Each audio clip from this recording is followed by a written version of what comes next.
अवकलन गणित के आधार पर हम वेग, चाल, वेग, एवरेज स्पीड की चर्चा करते हैं। यहाँ पर अगर ध्यान से देखा जाए तो आपके सामने व्हाइट बोर्ड में लिखा है वेलोसिटी। वेलोसिटी का डेफिनेशन आपको पता है। आप कहते हो समय के साथ, समय के सापेक्ष, सापेक्ष किसमें परिवर्तन, समय के सापेक्ष किसमें परिवर्तन बेटा? विस्थापन में परिवर्तन, विस्थापन में परिवर्तन की दर, परिवर्तन की दर क्या कहलाता है? वेग कहलाता है, वेग कहलाता है। ये परिभाषा आपको पता है। अगर इन इंग्लिश में अगर इसकी बात करें, the change of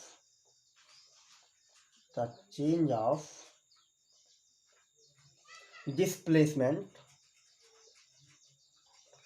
the change of rate, the change of rate displacement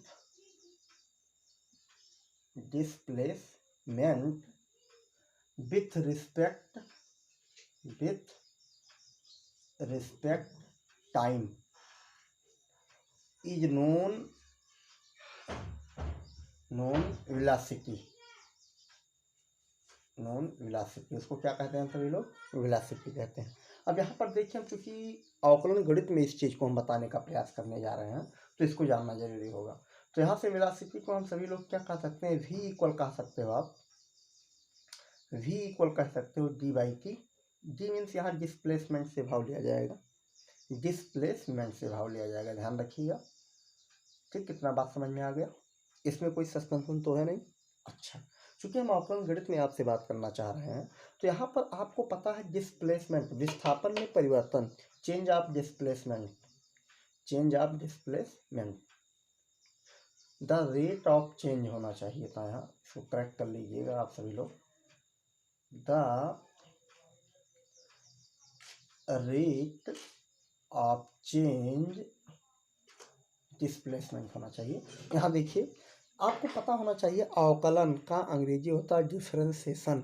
difference शब्द से उसका अर्थ लिया जाएगा। इसका मतलब यहाँ देखिए डी बाई टी, इस चीज़ को अगर हम गणितीय रूप में लिखना चाहें तो इस प्रकार से भी हम लिख सकते हैं, v बराबर डेल्टा डी अपान डेल्टा टी। यहाँ ध्यान दीजिए, ये किसका संकेत है? डेल्टा का। किसका संकेत है बेटा? डेल्टा एक संकेत है जो हमेशा क्या बताता है? परिवर्तन बताता है। क्या बताता है? परिवर्तन। कौन सी भौतिक राशि की विशेषता ये है? परिवर्तन। परिवर्तन हमेशा जानते हो अंतिम में से प्रारंभ को क्या करते हैं? हम सभी लोग घटाते हैं। तो डेल्टा डी की अगर बात किया जाए तो डेल्टा डी मीन्स हो जाएगा आपका d2 माइनस d1 हो जाएगा। बात को समझ में आया? इसका मतलब दो डिस्प्लेसमेंट का क्या बताएगा? ये डिफरेंस बताएगा। ऐसे टाइम की बात करेंगे तो इसको लिख सकते हैं delta T equal t2 minus t1। बात समझ में आया कि नहीं आया कुछ? यहाँ इसी बात को समझना बहुत ज़रूरी है क्योंकि डिफरेंशिएट की तरह हम इसको जा रहे हैं बताने। तो v इक्वल हो जाएगा डेल्टा डी अपान डेल्टा टी हो जाएगा। इतनी बात समझ में आ गया? अच्छा, अब यहाँ से हम क्या करते हैं? यहाँ से हम क्या करते हैं? हम लिमिट लगाते हैं, जिसे अब यहीं से हम परिभाषा गढ़ देंगे तात्क्षणिक वेग का। यहाँ से देखिए v इक्वल अगर हम कह दें, v इक्वल यहीं से लिमिट लगा दें, limit delta T extend to zero, delta T extend to zero. Delta T extend to zero का सेंस ये लिया जाता है कि डेल्टा टी जो है जीरो की ओर अग्रसर है। भाव समझिएगा, टाइम परिवर्तन जो है, चेंज ऑफ टाइम जो है किसकी ओर एक्सटेंड है? जीरो की ओर। इतना कुछ बात समझ में आया? डेल्टा टी किसकी ओर एक्सटेंड है? जीरो की ओर। तो इस चीज़ को हम ऐसे लिखेंगे delta D by delta T. कुछ बात समझ में आया?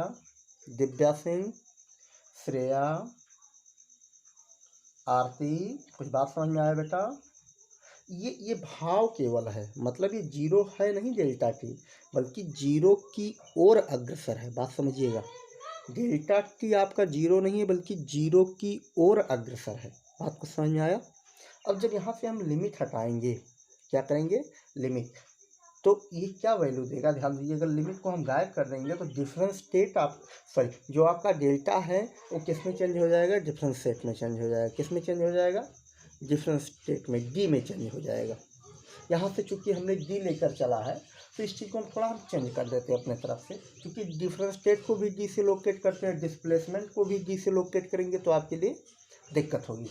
इसका मतलब इसको हम कुछ नाम दे देते हैं, दूसरा यस नाम दे दीजिए, एस नाम दे दीजिए, क्या नाम दे देते हैं, यस, एस नाम दे दीजिए, यस। यस क्या बता रहा है, डिस्प्लेसमेंट को शो कर रहा है, ध्यान रखना, केवल हम संकेत चेंज किए बेटा, ठीक।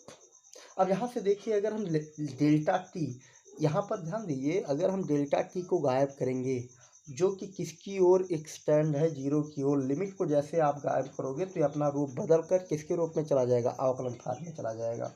इसका मतलब भी इक्वल हो जाएगा आपका D S upon D T, D S upon D T.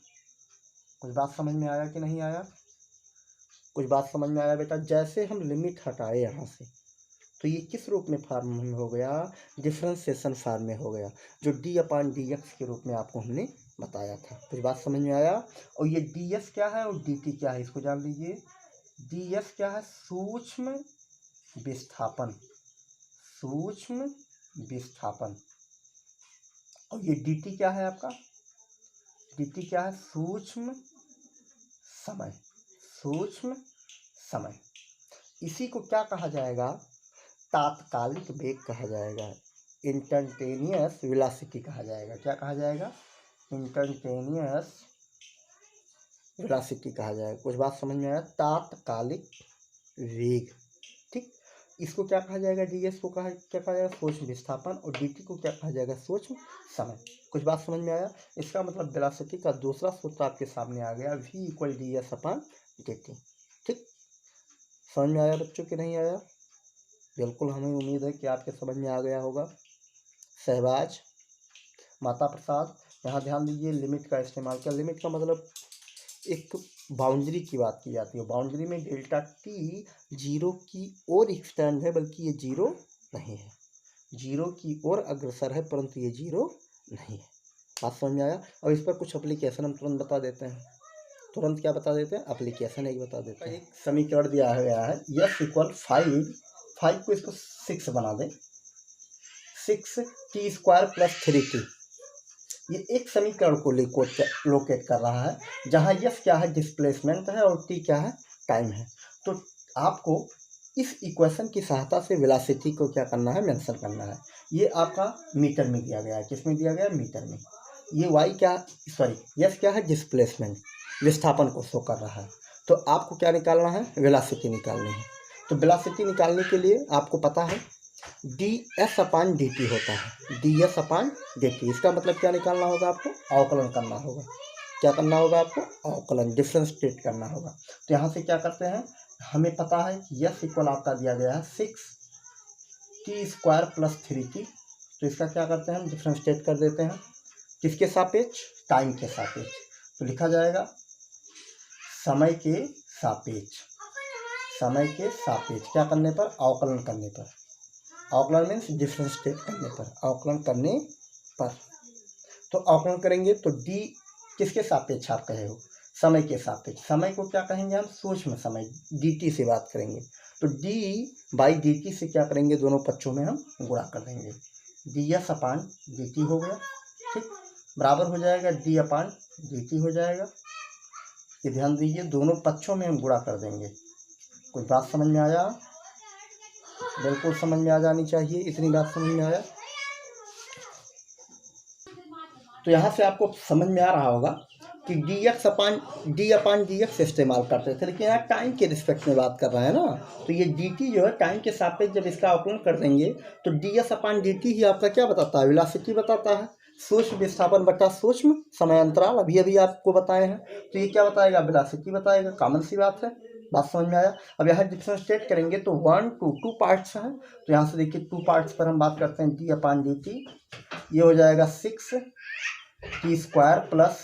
+ d अपान dt, यहाँ हो जाएगा आपका 3t। कुछ बात समझ में आया। अच्छा, यहाँ से देखिए अब इसका अवकलन करेंगे। आपको फार्मूला बताया गया है d/dx, x के पावर n का फार्मूला।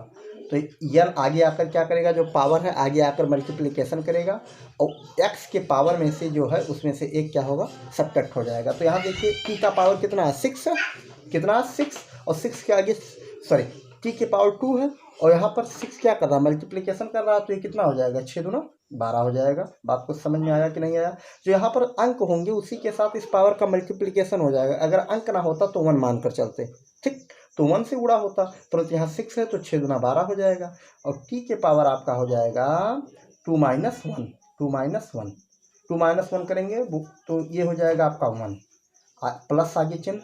यहाँ देखिए 3t लिखा है, इसका पावर क्या है, 1 है। जहाँ पावर कुछ नहीं रहता वहाँ का पावर क्या मानेंगे, 1 मानेंगे आप। तो 3 एक कम 3 हो जाएगा, ठीक, और t के पावर हो जाएगा 1 - 1। कुछ बात समझ में आया। ये देखिए वेलोसिटी को ये लोकेट करेगी, कौन सी क्वांटिटीज का जन्म हो रहा है, वेलोसिटी का। तो ये हो जाएगा 12t + 3 और t के पावर क्या हो जाएगा, यहाँ ध्यान दीजिए, देखिए t 1 में से 1 गए 0 हो जाएगा और t के पावर 0 की वैल्यू क्या होता है, सोच कर बताओ। t के पावर 0 की वैल्यू होती है 1। तो इसका मतलब आपका हो जाएगा 12t + 3 बन जा 3 हो जाएगा, ठीक। तो ये आपका जो बनेगा, ये क्या बताया, वेलोसिटी बताया। इसका मतलब मात्रक क्या बन जाएगा, मीटर प्रति सेकंड। क्या बन जाएगा, मीटर प्रति सेकंड। कुछ बात समझ में आया।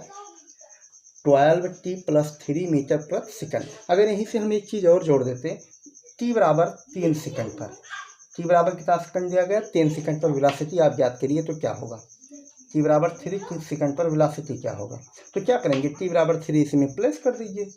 सो आपका v इक्वल हो जाएगा 12 × 3 + 3, 12 × 3 = 36, 39 क्या, मीटर प्रति सेकंड। आंसर आ गया आपका। वेलोसिटी आसानी से आप निकाल लिए। किसकी विधि से आप निकाले हो, अवकलन विधि से, ठीक। धन्यवाद।